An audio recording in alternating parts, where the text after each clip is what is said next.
আজকে 200টার জন্য আমরা 12 জনের ঈদযাত্রার টিকিট বিক্রি করেছি। আর পূর্বাঞ্চলের টিকিটগুলো দুপুর 14 থেকে অর্থাৎ 2টা থেকে দুপুর কাজে শুরু হবে। প্রথম 2 ঘন্টায় প্রায় 13,000 টিকিট বিক্রি হয়েছে। আর আপনারা জানেন যে আজকে আমাদের যে পবিত্র ঈদুল আজহার যে ঈদযাত্রার জন্য টিকিট বিক্রির কার্যক্রম আজকে শুরু হলো। আজকে 200টার জন্য আমরা 12 জনের ঈদযাত্রার টিকিট বিক্রি করেছি। সকাল 8টা থেকে পশ্চিমাঞ্চলে যে সকল আন্তনগর ট্রেন চলাচল করে সেই আন্তনগর ট্রেন সময়ের টিকিট সকাল 8টা থেকে 1 যুগে বিক্রি করা হয়েছে। আর পূর্বাঞ্চলের টিকিটগুলো দুপুর 14 থেকে অর্থাৎ 2টা থেকে দুপুর কাজে শুরু হবে।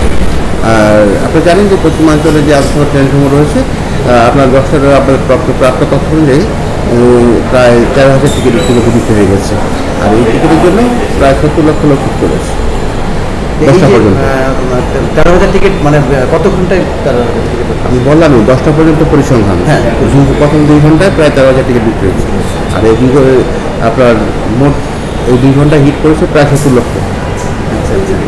আর এই যে মানে নতুন কোনো বগি সংযোজন করতেছেন কিনা?